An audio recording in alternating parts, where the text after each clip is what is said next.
ഇറാനിലെ 10ഓളം സൈനിക താവളങ്ങളിൽ രൂക്ഷമായ വ്യോമാക്രമണം നടത്തിയ അമേരിക്ക. ഇന്നലെ ഹോർമുസിൽ പനാമ പതാകയുള്ള കപ്പലിനെ ഇറാൻ ആക്രമിച്ചിരുന്നു. ഇതിന് പിന്നാലെയാണ് അമേരിക്ക ഇറാനിൽ ആക്രമണം നടത്തിയത്. US സെൻട്രൽ കമാൻഡാണ് ഇത് സംബന്ധിച്ച പ്രസ്താവന പുറത്തുവിട്ടത്. ഇറാൻ മാധ്യമങ്ങളും ആക്രമണം സ്ഥിരീകരിച്ചിട്ടുണ്ട്.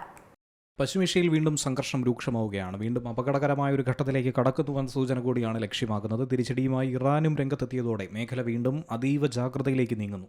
ഹോർമുസ് കടലിടുക്കിലൂടെ സഞ്ചരിച്ചിരുന്ന പനാമ പതാകയേന്തിയ എണ്ണക്കപ്പലിന് നേരെയുണ്ടായ ഡ്രോൺ ആക്രമണത്തിന് പിന്നാലെയാണ് ഇറാനിലെ 10 സൈനിക കേന്ദ്രങ്ങളിൽ അമേരിക്ക വ്യോമാക്രമണം നടത്തിയത്. അമേരിക്കൻ സെൻട്രൽ കമാൻഡ് തന്നെയാണ് ഇക്കാര്യം വ്യക്തമാക്കുന്നത്.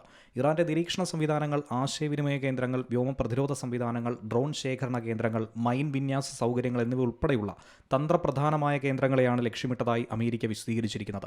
ആക്രമണത്തിന്റെ ദൃശ്യങ്ങളും അമേരിക്കൻ സൈന്യം പുറത്തുവിട്ടിട്ടുണ്ട്. അതേസമയം അമേരിക്കൻ ആക്രമണം ഇറാൻ മാധ്യമങ്ങളും സ്ഥിരീകരിച്ചു.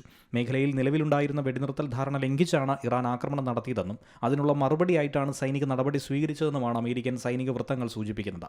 സംഭവത്തിന് പുറകെ അമേരിക്കൻ പ്രസിഡന്റ് ഡൊണാൾഡ് ട്രംപും ശക്തമായ മുന്നറിയിപ്പ് നൽകി കഴിഞ്ഞു. ഹോർമുസ് മേഖലയിൽ ആക്രമണം തുടരുന്ന ഇറാൻ ഒരിക്കലും പാഠം പഠിക്കുന്നില്ലെന്നും വീണ്ടും അമേരിക്ക സൈനിക നടപടിയിലേക്ക് നിർബന്ധിതരായാൽ അതിന്റെ പ്രത്യാഘാതം ഗുരുതരമായിരിക്കുമെന്നുമാണ് ട്രംപ് ട്രൂത്ത് സോഷ്യലിലൂടെ കുറിച്ചിരിക്കുന്നത്. അമേരിക്ക ആരംഭിച്ച സൈനിക നടപടി പൂർത്തിയാക്കാൻ മടിക്കില്ലെന്നും അദ്ദേഹം ഒരു മുന്നറിയിപ്പ് ഇതോടൊപ്പം തന്നെ നൽകുകയാണ്.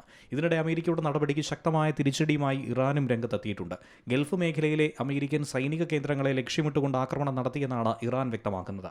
അമേരിക്ക ആക്രമണം തുടർന്നു കഴിഞ്ഞാൽ മേഖലയിലെ അമേരിക്കൻ സൈനിക താവളങ്ങൾക്കെതിരെ അതിശക്തമായ രീതിയിൽ കൂടുതൽ നടപടികൾ സ്വീകരിക്കുമെന്നാണ് IRGCയുടെ മുന്നറിയിപ്പ്. തെക്കൻ ഇറാനിലെ ഡ്രോൺ, മിസൈൽ, റഡാർ കേന്ദ്രങ്ങൾ ഉൾപ്പെടെയുള്ള സൈനിക കേന്ദ്രങ്ങളിലേക്കാണ് അമേരിക്ക ബോംബാക്രമണം നടത്തിയതായി റിപ്പോർട്ടുകൾ പുറത്തുവരുന്നത്. ആക്രമണത്തെ തുടർന്ന് തുറമുഖ നഗരമായിട്ടുള്ള സിരിക്കിലും ഖേഷം ദ്വീപ് പ്രദേശങ്ങളിലുമൊക്കെ ശക്തമായ സ്ഫോടന ശബ്ദങ്ങൾ കേട്ടതായിട്ടുള്ള റിപ്പോർട്ടുകൾ പുറത്തുവരുന്നു. നിലവിൽ ആളപായമോ നാശനഷ്ടമോ സംബന്ധിച്ച ഔദ്യോഗിക വിവരങ്ങളൊന്നും തന്നെ പുറത്തു വന്നിട്ടില്ല. ഇതിനിടെ മേഖലയിൽ അതീവ ജാഗ്രത പ്രഖ്യാപിച്ചിരിക്കുകയാണ്.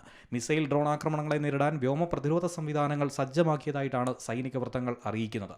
ആവശ്യമായ മുൻകരുതൽ നടപടികൾ സ്വീകരിക്കാനും സുരക്ഷിത കേന്ദ്രങ്ങളിലേക്ക് ജനങ്ങളെ മാറ്റിപ്പാർപ്പിക്കാനുമായി ചില മുന്നറിയിപ്പുകൾ ഈ ഘട്ടത്തിൽ പുറത്തുവിട്ടിട്ടുണ്ട്. അമേരിക്കയും ഇറാനും തമ്മിലുള്ള സമാധാന ചർച്ചകൾ പുരോഗമിക്കുന്നതിനിടയിൽ തന്നെയാണ് പുതിയ സൈനിക ഏറ്റുമുട്ടൽ കൂടി നടന്നിരിക്കുന്നത്. അതുകൊണ്ട് തന്നെ ഈ സംഭവവികാസങ്ങൾ സമാധാന ശ്രമങ്ങൾക്ക് തിരിച്ചടിയാകുമോ എന്ന ആശങ്കയടക്കം അന്താരാഷ്ട്ര തലത്തിൽ ശക്തമായിരിക്കുന്നു. പശ്ചിമേഷ്യയിലെ സാഹചര്യം അതീവ സംഘർഷാവസ്ഥയിലേക്ക് നീങ്ങുമ്പോൾ ലോകത്തിന്റെ ശ്രദ്ധ ഇനി ഇരു രാജ്യങ്ങളുടെയും അടുത്ത നീക്കങ്ങളിലേക്കാണ്. International desk, Zee Malayalam news.